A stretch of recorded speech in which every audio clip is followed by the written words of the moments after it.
Sir আমি এই ব্যাপারে কিছু জানি না স্যার, আমরা তো শুধু ডিউটির জন্য আজকে পাঠাইলো স্যার, আমরা ডান বাক্স কোনো কিছু জানি না স্যার, ডিউটি করতে আসছি স্যার, ডিউটি পাঠাই দিন স্যার। আচ্ছা মানুষ আর কি যাবে বাপকে রাখছি, কারণ এরা সেটা করলে রাইট করে আইছে সাইনবোর্ড লাগাইতে।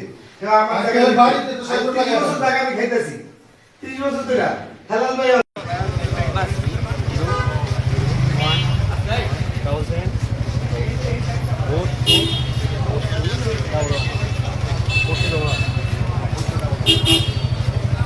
একটু সাইড অফ গাড়ি আছে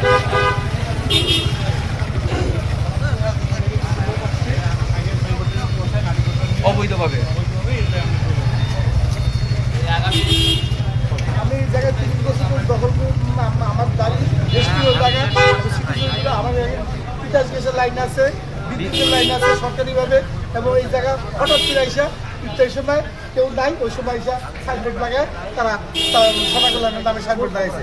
তো সোনাগোলামের যদি জায়গায় হয়ে থাকে তারা হাউজিংয়ে যাবে, তারা হাউজিংয়ে কাগজপত্র রাখবে বা থানায় যাবে, তার দিনের বেলা আসবে, তার রাত থেকে কেন? তখন ইত্যাদি সবাই করতেছে, এই সময় আইসা লাগছে এক্ষেত্রে সন্ত্রাসী কর্মকাণ্ড মধ্যে তারা আইসা লাঠি জোড়া লয়ে আসছে, তা আমরা হাতে নাতে তাদের ধরছি, দুজন থানায় হ্যান্ড ওভার করছি।